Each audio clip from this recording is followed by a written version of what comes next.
And welcome back to Weather and Ag in Focus on this Thursday. Can you believe we're already past mid-month in July? Before you know it, the never word. The S word ain't flying for any time. Say it. No, say not going to do it. Say it. I'll say it. Nope. I'll say it with you. But summer is flying, isn't it? Man. Snow! No! Yeah! Snow! Man, no.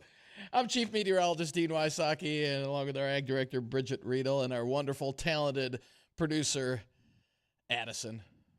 Hi, world. Hi. Hi, Mom. I'm on the radio. Look at you go. Look at me go. Well, it's another hot one out there. Boy, oh boy, the smoke this morning. I mean, you could even smell it in the building. It was pretty thick this morning, and it's gotten a little better out there, but I'll tell you what, Bridgette, we're going to continue to see that until late tomorrow when those upper-level winds start to shift around. I am south of I-94, quite a ways actually, and the further south you went, the less there was, but we're seeing air quality concerns on multiple states, certainly Minnesota, Wisconsin, all the way out to the East Coast. Folks have been making mention of the smoke and what's been happening. Rolled in pretty fast. Yeah, no doubt. And I've got friends in Chicago, and they said the level is up to 600, which is very unhealthy. And again, it's a lot of forest fires. And if you want to check out where those fires are exactly in the U.S., I put an article up on our web page, so check it out, WDAYradionow.com. And it's got a list of all where these fires are at. And the smoke that we're getting is generally coming in from Minnesota as we get those southeast winds kind of pumping that smoke back into the area. And we have to wait till winds switch to the northwest as we head into tomorrow. That's when we'll start to see the smoke lighten up a little bit as we head late in the day tomorrow.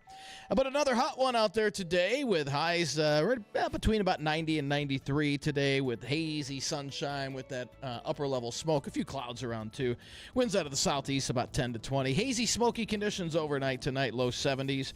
And for Friday, we'll look for those winds in the afternoon to switch to the northwest at 10 to 25. That'll help scour out some of that smoke with highs around 90. And then we stay right around 90 or so through the upcoming weekend. So pretty hot weekend. And then temperatures cooling off into the mid-80s later next week. I still don't see much in the chance of rain. There's a slight chance overnight tonight, only about a 20% chance. And there's another about 20% chance on Sunday. And again, most areas are going to remain dry. I don't see any really appreciable rainfall over the next week or so. There might be a little bit in late next week into the following weekend, but even our long-range models aren't going anything for the next 10 to 14 days. Maybe a quarter inch. That's not good news. We need a drink of water around here, and I just don't see anything widespread. Now, late next week through the end of the month, we will have a northwest flow, for either a northwest flow or a progressive flow coming in out of the west. So that will give us more chances for rain. And, any one of those systems could bring a little widespread rain, but just not seeing it right now. But at least the chances are going to be there starting late next week through the end of the month, opposed to right now where we're just, the atmosphere is what we call capped. So we can't really bust out any thunderstorms. Well, if you have questions about what this is going to look like specific to your area, when that cap may break or anything else, you are welcome to call anytime during this hour. The JLA Insurance phone line is open for you at 701-293-9000. Emails, weather@flagfamily.com or ag@flagfamily.com. And a big, big thank you to Lighthouse Commodities for bringing us our live stream on Facebook, YouTube, and Acres TV.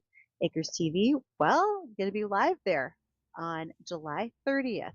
That will be the Ag PhD Field Day. I'll be at the Acres TV booth broadcasting our show, in addition to bringing in highlights of what's been happening at that event. I am hoping the temperature slows down just a little bit. Last year was better, but it always seems like we wind up with either a heavy fog in the morning. We've had it rain before and then turn hot. We've had Canadian wildfire smoke. There have been a lot of things that happen on that day when we do Ag PhD Field Day down in Baltic, South Dakota. This year's date is, fingers are crossed that it's going to be delightful. Nothing bad happens that day, right? That's my plan. Speaking of, we don't want bad things to happen, state climatologist Daryl Richardson, who is also the director of the North Dakota Ag Weather Network, NDON, Reports that overnight, the Fargo Endon station was heavily vandalized. Modems are missing as well as cameras, so the thief likely was casing the situation, knowing what needed to be taken. The modems were worth quite a bit of money. The cameras were taken in the hopes that no video footage would be found, but there was, and there are photos of the culprit, and so I believe there will be a ask to the public to help report that who that person may have been with that theft. But yes, this is the first time in 40 years that there has been vandalism or damage to any of our North Dakota ag weather stations in our meso network. Jeez, that's just Big absolutely change. ridiculous. What do you get? I mean, come on. Oh, Yeah. I hope they get the. Yep. Was it more than one? Did the cameras show? What I've read from Daryl as of this morning was that they know they have a picture of the culprit, Okay, so they good, have a pretty good idea. good. Yeah. Well, We'd like to see that fixed because we don't need weather stations being damaged. That's critical information that we need for the state, not only with our reporting up to the National Weather Service, but really more importantly, the things that we talk about in regards to agricultural relations. When we have field situations where we need to know what was the wind speed, the rainfall, the temperatures of the day, all that type of thing. That is critical information coming off those endon sites, and we have the largest meso network across the United States, that mesonet that we use and access, and it is truly a valuable asset for us here in the state. So we do great things with that. Now, one thing that we are a little short of, because we have some great endon sites, something we're short of across the U.S., pretty sure you never heard me say, we need more cowboys. That's actually a problem going on in the Southwest United States. Historically speaking, folks would be hired, whether they were part-time college students, whether they were full-time cowboys, to ride the herd, because you have a lot of animals out on a very large and rough terrain geography. And so cowboys on horseback, cowgirls too, were out there to give a visual inspection looking for disease, injury. If you needed to cull a sick animal, like move them out of the herd, quarantine them, maybe you were culling them for sale, whatever the case might be. But now there is a shortage of the amount of people who can be doing that. And so with the situation developing with more and more cases of the New World screwworm, you have less eyes on that herd. You're having to rely on ranchers who are maybe in side-by-side or feed trucks or vehicles. Well, cattle are a little more skittish. They don't necessarily get close to a motorized vehicle, and in some of that rough terrain, you can't get to them like you can on horseback. So we actually have this wide gap. We've got more cattle versus the number. If you want to be a cowboy, there's still time for you. All you just need is good riding skills, some roping, and a good horse underneath you. So if you're looking to do it, it could happen. Not everything is going to be like Yellowstone. We aren't just going to find Jimmy in a trailer where we can tape him to a saddle till he can ride and then be a cowboy at the 4.6s. It's not really real life. But if we have good skills, people can be well rewarded for that. That's just one of the headlines that's going on, but we will be joined with more headlines, more weather, and our guest today. Her name is Sarah Hagenow. Sarah has just recently finished her reign as Alice in Dairyland. And for those of you in Minnesota who are familiar with the Princess K of the Milky Way, she's similar in Wisconsin with Alice in Dairyland as the state dairy princess. But she's also an ambassador for all of Wisconsin's agriculture. She has all sorts of things to share, and after having wrapped up a year, Sarah's going to give us some highlights of what's been happening over there, including photos that will be on the Lighthouse Commodities live stream. You're welcome to call the JLA Insurance phone line for any questions. 701-293-9000 will return after the livestock report from the American Ag Network.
Being so close to Minnesota, many of you are familiar with the Princess K of the Milky Way, the state dairy princess in Minnesota.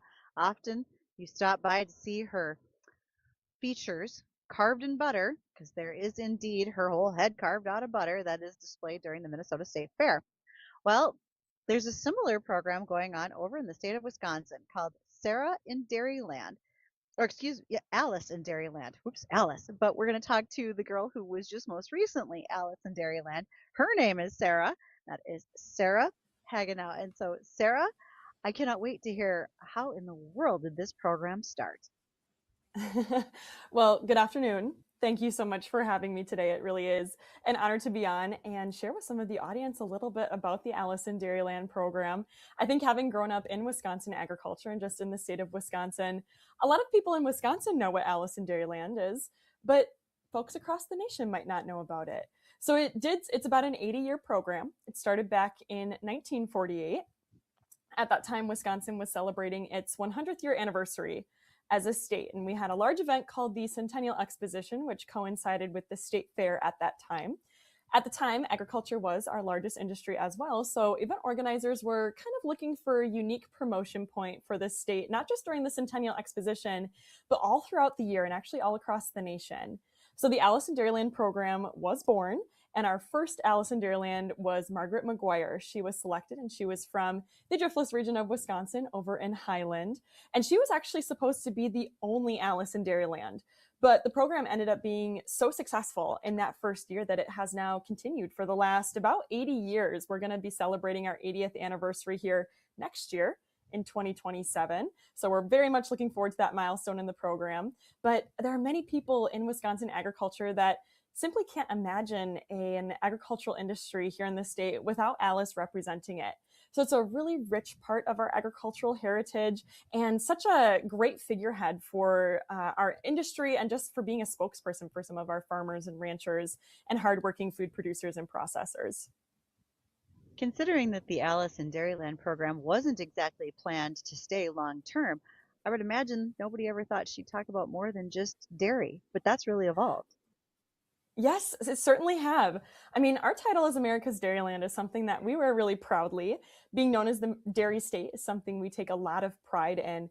And the program over the years has certainly grown to kind of encompass all of those different agricultural products that we have. I should mention in those first years too, the Alice in Dairyland program was kind of a little bit more of a beauty pageant, like we might think about now today. But throughout the years, it has evolved into a full-time position, a full-time marketing and communications position. It actually did become a full-time contract position with the Department of Agriculture, Trade, and Consumer Protection in Wisconsin in 1952. So that's when it officially kind of became a full-time role.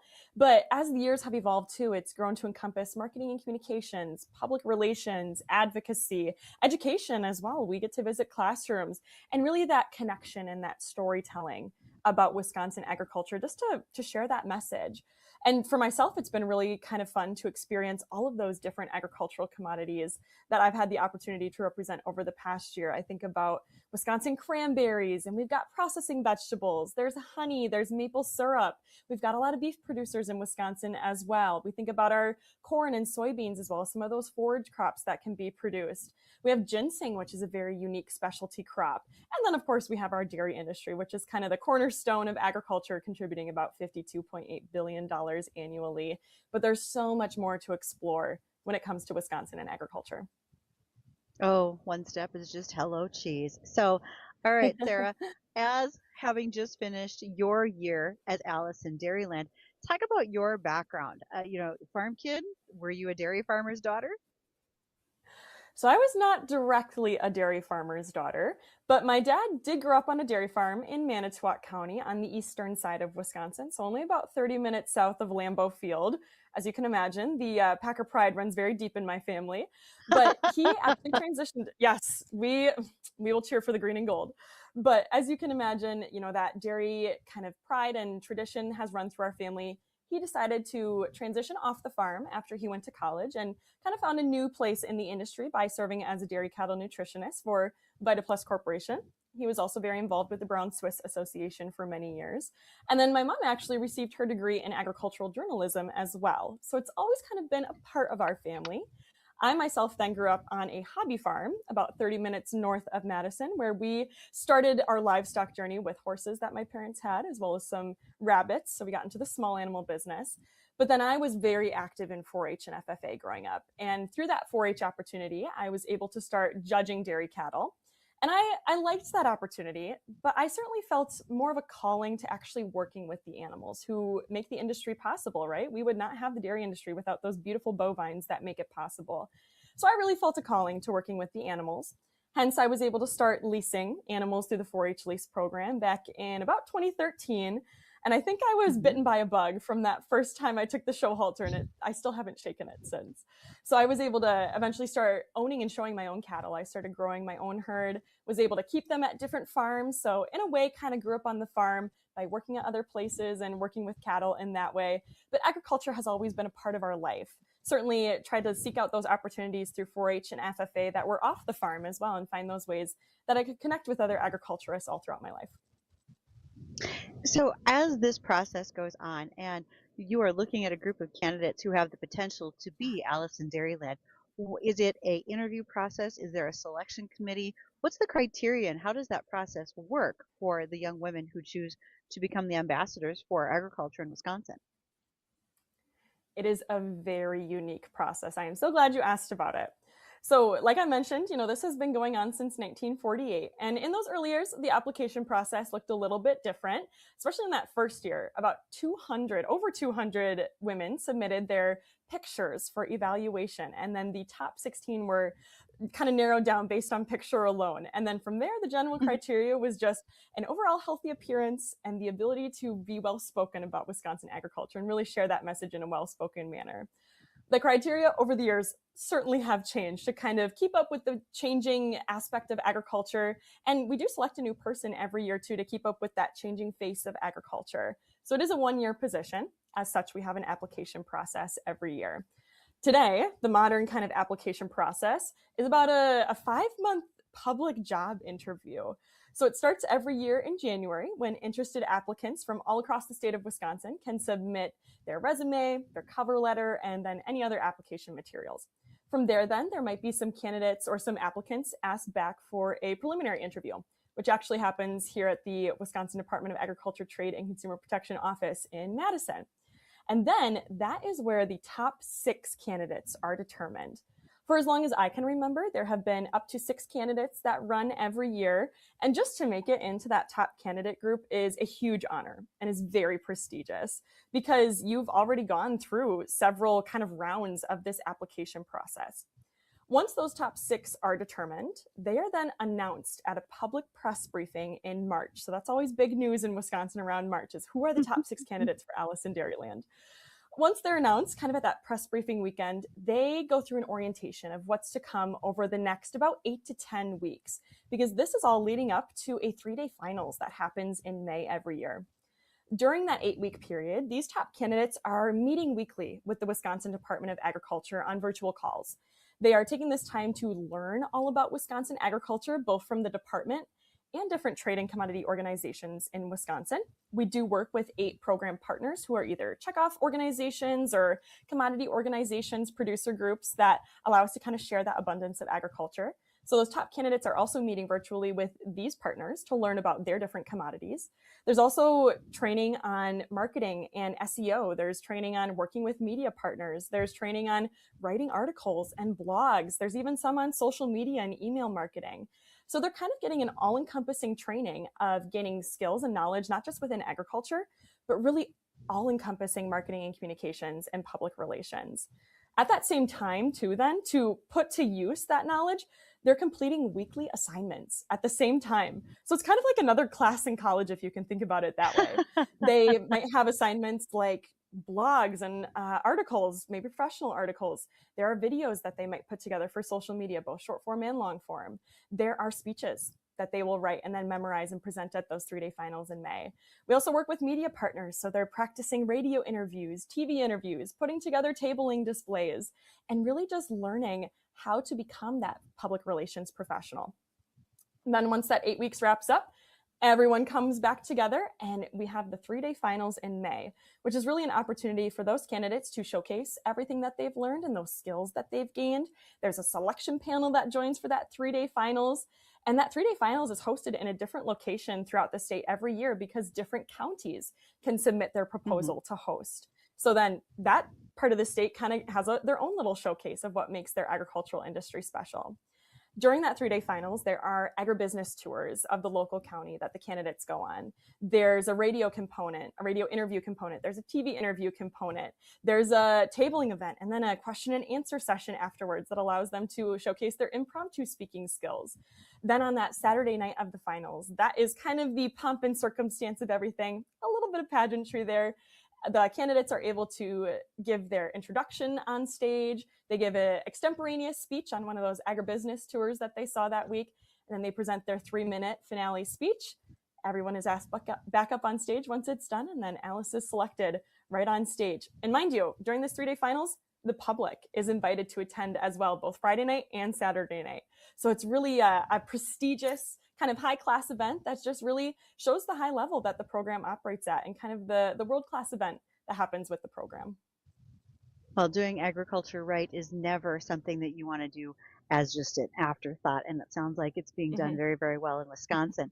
When we return from our bottom of the hour news, we'll continue our discussion with Sarah. She is Sarah Hagenow. She just finished being Alice in Dairyland, which is the ambassador for agriculture in the state of Wisconsin. More questions and more ideas that we want to visit about when we return.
Today we are chatting with our guest, Sarah Hagenow. She just wrapped up her year as Alice in Dairyland over in Wisconsin. Okay, Sarah, quick question.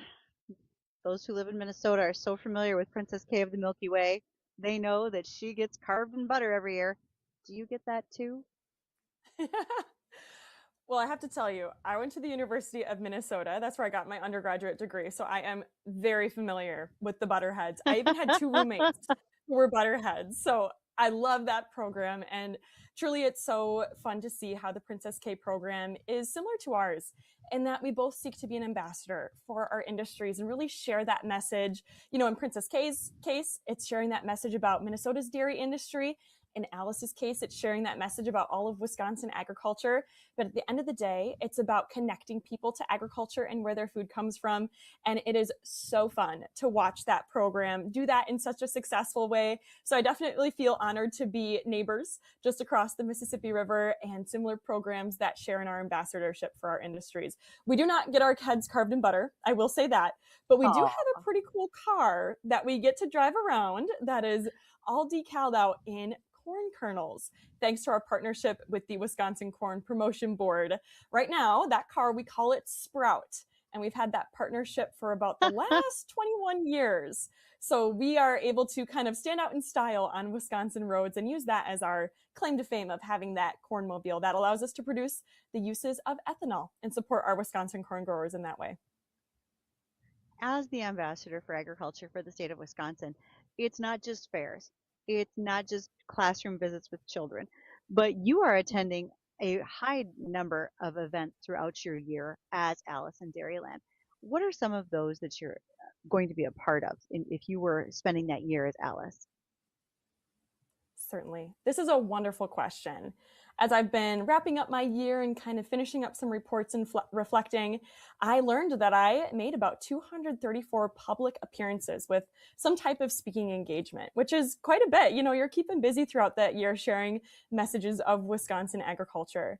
You mentioned that we have certain kind of activities that guide our programming throughout the year. We are able to work with media partners such as TV and radio stations, as well as print media like newspapers and even some digital media through social media and other online newspapers to broadly share that message of agriculture, whether it's with campaigns or going on TV interviews at events. It's really fun to work with that aspect of the role and kind of tap into our media partners there. Also, visiting classrooms, that really brings in the education aspect of what Alice in Dairyland has the opportunity to do. We're able to visit elementary school classrooms, middle school classrooms, high schoolers, even some college classrooms to share about the program, and then more specifically share about topics in agriculture, whether that's specialty crops in Wisconsin with our Expedition Agriculture program, perhaps Wisconsin potatoes. We work with the Wisconsin Potato Promotion Board and the Growers Auxiliary, and they allow us to visit classrooms and share about Wisconsin potatoes with students. Also, beef programming. I mentioned earlier that we have some beef farmers in Wisconsin, quite a few actually. We rank 9th in the nation for our cattle and calf industry. So I'm able to speak with students about that commodity specifically as well and help them learn about how beef is sustainably produced, as well as the nutrient benefits and some tips and tricks for cooking with beef. And then when we visit college classrooms, it's really about careers and kind of looking at those opportunities in marketing and communications and helping those students understand what the Alice in Dairyland program is and perhaps recruit the next Alice if that happens to be the case. And then finally, you never know. And then finally, we do head out to those public facing events such as fairs, festivals, maybe some producer conferences and conventions that go on. Some I can think of would be the Wisconsin Potato and Vegetable Growers Association Conference, or perhaps the Wisconsin Corn and Soy Expo, maybe Wisconsin Farmers Union Convention or the Wisconsin Farm Bureau Convention. It really just depends on some of those groups that you're able to reach and update them about the program. We are able to go to State Fair and meet such a great consumer audience who are really curious about the animals, about the food products, and the processes behind those. There might even be some civic groups that we can meet with and join them for their meetings to present about the Alice in Dairyland program and Wisconsin agriculture in general. So as you can probably tell, no 2 days as Alice in Dairyland are the same, but that is one thing I really enjoyed about this role is there's a new adventure around every corner and there's tons of variety to just really understand the kaleidoscope of experiences that we have in Wisconsin and really across all of agriculture in our entire nation. Sarah was kind enough to share some photos with us that we can run in our live stream brought to us by Lighthouse Commodities. And Sarah, if you want to talk about some of them as how they were part of your year, it looks to me like you didn't just finish the Indy 500 by standing in that road with the milk, but cheers to you with a fresh pint of milk in your hand. Oh, yes, very refreshing on that day as well, because I remember it was a little bit of a warmer day. But with Wisconsin's dairy industry really being our claim to fame, this was from a photo shoot with our checkoff organization, Dairy Farmers of Wisconsin, who is perhaps our biggest program partner and allows us to share the goodness of our state's dairy farmers, our state's dairy products, and those processors that really make it possible every day. This was at a dairy farm in Marathon County, which was the host of our 79th Alice in Dairyland finals this year in May. So I served as the 78th Alice in Dairyland. Then I got to travel to our host county monthly throughout the year to promote Marathon County and really build excitement for that finals that happened in May. So this was on one of our 99% of family-owned farms in Wisconsin, one of those 5,000 dairy farms. And this was just a great picture out on those red roads in Marathon County. They're well known for their red granite, and this was a great photo shoot. That's awesome. Oh, Cranberries. It looks like you had a chance to visit a cranberry bog here as well. I sure did. So most may not know, but Wisconsin is actually #1 in cranberries for the entire nation. We account for 62% of the nation's supply of cranberries, which is pretty cool to think about. I did not know that until actually I had a sister who ran for Alice in Dairyland. So I didn't realize kind of our cranberry prowess until I became familiar with the Alice in Dairyland program. But generally, a tradition is for Alice to visit a cranberry marsh in Wisconsin to share about that with consumers and help people understand how cranberries are grown, how they're harvested, and really the impact that they have on our state. So this was actually at the Wisconsin Cranberry Innovation Center, which is kind of the home of our Wisconsin Cranberry Growers Association or our Wisconsin Cranberry Growers Group. I was able to learn about some of the research that was going on there with cranberry plants because they are perennials and some of the different research trials that are going on. And of course, you have to get the classic cranberry toss in there if you're going to take a picture. While wearing your waders. Very nice. So this is the photo I've been waiting for because it's not very often you can wear your evening gown, your crown, and then be holding onto the bridle of your favorite show cow. Right? It is one of those extremely unique things, but it does not get more Wisconsin than this, let me tell you. This was at the 2025 World Dairy Expo, and I'm sure there are many listeners and viewers out there that know exactly what I'm talking about when I mention World Dairy Expo. That really is our global meeting place of the dairy industry right here in North America. This picture to me is actually really, really special because I only grew up about 30 minutes north of Madison, and World Dairy Expo happens at the Alliant Energy Center in Madison for as long as I can remember. So I can remember going there as a young girl when my dad served as a judge, as an associate judge, and he now is very involved on the board and as a volunteer. So this event has always been a part of our family. I was an exhibitor way back in the day on those colored shavings with my brown Swiss and Ayrshire cattle. So it really was a full circle moment for me to be Alice in Dairyland at World Dairy Expo, this role that I've always wanted to run for in this event that is so near and dear to my heart. And then to be pictured with the supreme champion, you know, the best in the entire world, at least at World Dairy Expo. It's a really, really cool feeling. And it's such an iconic moment within our program for that Alice to walk across those colored shavings in her evening gown, deliver those supreme champion results, and then get that picture with that supreme champion cow. Another really fun story with this one is that an Ayrshire cow that I actually used to own and sold her as a young cow, her new owners brought her to World Dairy Expo this year, and she was the grand champion Ayrshire at World Dairy Expo, which is a huge accomplishment. So her and I shared the floor, and it was definitely cool to be able to share that moment with her. I even got a picture with her. She's Willow, as we know her, and I really want to thank the Bud John group for allowing me to take a picture with her. That was an awesome day. And this has been as well. Our discussion today has been with Sarah Hagenow. She just finished up as Alice in Dairyland in Wisconsin.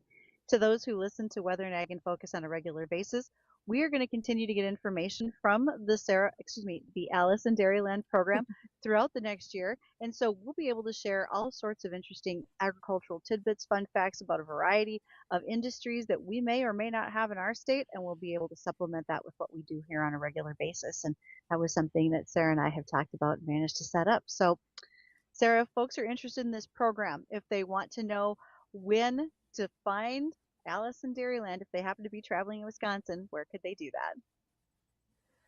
I certainly encourage folks to do that. And our new Alice in Dairyland, the 79th, Anastasia Poole, she just started last week. So she's on the beginning of her term. Super excited to see what she is able to accomplish in her year serving Wisconsin's $116.3 billion agricultural industry.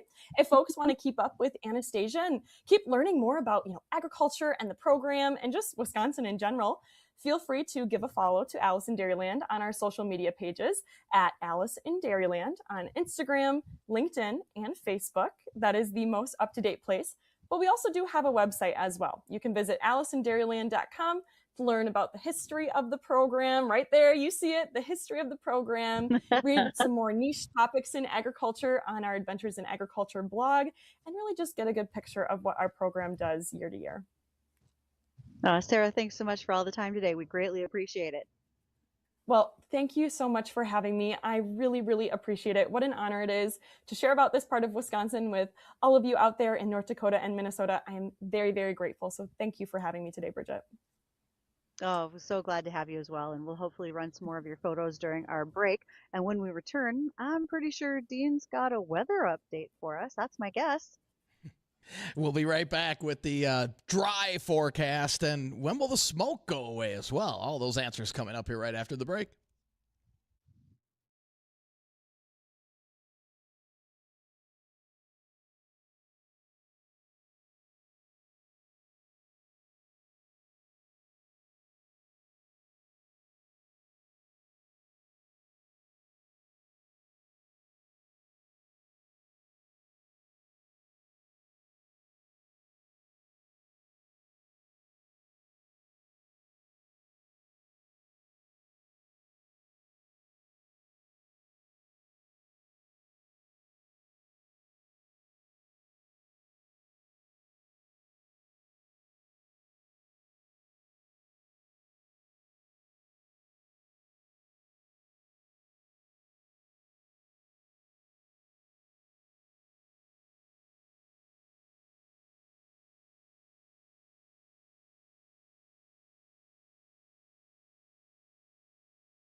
Well, welcome back to Weather and Ag in Focus. 1:54 in the afternoon. Temperature outside 88 degrees. We got south winds blowing about 10 to 20, and dew points are up there as well in the upper 60s. So it is a little bit uncomfortable. And we had visibilities this morning down to a mile due to the smoke. And thankfully that's improved a little bit. But we still have air quality alerts on the Minnesota side and heat advisories in effect for the FM area through today. Now, the smoke is going to continue through today. And not as bad, though. But, again, air quality is unhealthy from the valley eastward into Minnesota. So, again, if you are sensitive, if you have any upper respiratory issues, you might want to limit your time outside with this smoke. Temperatures today should top out in the low 90s with the winds out of the southeast about 10 to 20 and a little gusty. More smoke and haze overnight tonight with lows in the low 70s. And for Friday, we're going to start the morning out with some smoke. We could have an overnight storm tonight, generally in the northern valley, northwest Minnesota, but a couple of those could squeak in the FM area right before sunrise. But again, I think most areas are going to remain dry. And then Friday, again, some morning smoke. Then the winds turn to the northwest and in the afternoon, about 10 to 25, and that will help kind of push some of that smoke out of the valley. With highs on Friday right around 90. And then we stay right around 90 over the weekend. We're looking at pretty much dry conditions through at least the middle of next week. And we might even go a little bit longer than that. I do see by next weekend and just after that, a little more active pattern with better chances for rain. We'll see how that irons out. But at least the chances are there where this week and through the weekend and at least through the first half of next week, it looks pretty much bone dry. And this weather this hour is brought to you by the Hot Tub and Sauna Store. You ready to feel amazing every single day? Discover the wellness you deserve at the Hot Tub and Sauna Store in West Fargo. Sink into a brand new Caldera spa. I've just got mine installed, and I'll tell you what, coming home every night to that, relaxing, good for the back. They're built for pure comfort, very efficient energy use, and they're easy saltwater maintenance. Just imagine coming home every night for that perfect soak. And for serious health benefits, step into a Finleo sauna. You can train, detox, and truly relax right at home. That's the Hot Tub and Sauna Store. Stop by today, right next to Costco in West Fargo. So I know some people might say, it's a little bit hot to get in a hot tub after the sun sets, and just really kind of puts you in that calm mood right before you go to bed. It's perfect. Well, speaking of water, and certainly as temperatures are rising, we are getting reminders from North Dakota State Extension as well as from the state vet to keep an eye out for cyanobacteria, blue-green algae. That can be found on lakes, reservoirs, stock ponds, and more. And it produces toxins that can be harmful to not only livestock, but wildlife as well as to people. You can easily see it.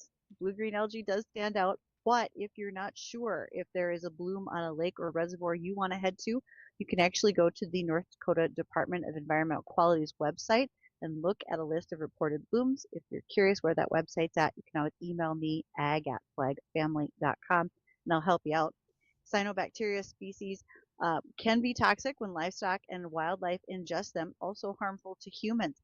Literally, it will create liver toxins, and that sign of neuropoisoning can happen within 5 minutes, within just a few hours, depends how much was ingested. And frankly, the symptomology is death. There's really no way around it. You're going to know if you are seeing an animal that maybe was weak, had muscle tremors, difficulty breathing, but ultimately they will die based on the amount of liver toxin that would be ingested. So if you are curious if stock ponds are safe, or if you're wondering about just checking those out, you can take water samples. Please wear a pair of latex gloves, pull that sample, and then you can send it to the NDSU Veterinary and Diagnostic Lab, and they can help you out, telling you whether or not that's going to be a concern in your livestock or not. Well, that'll do it for today's edition of Weather and Ag in Focus. I want to thank everybody for joining us, but don't go anywhere. The Jay Thomas Show is coming up next. He's in West Fargo. He'll be live there. It's cruise night. You're going to want to head out there tonight. We'll have Jay coming up right after the break.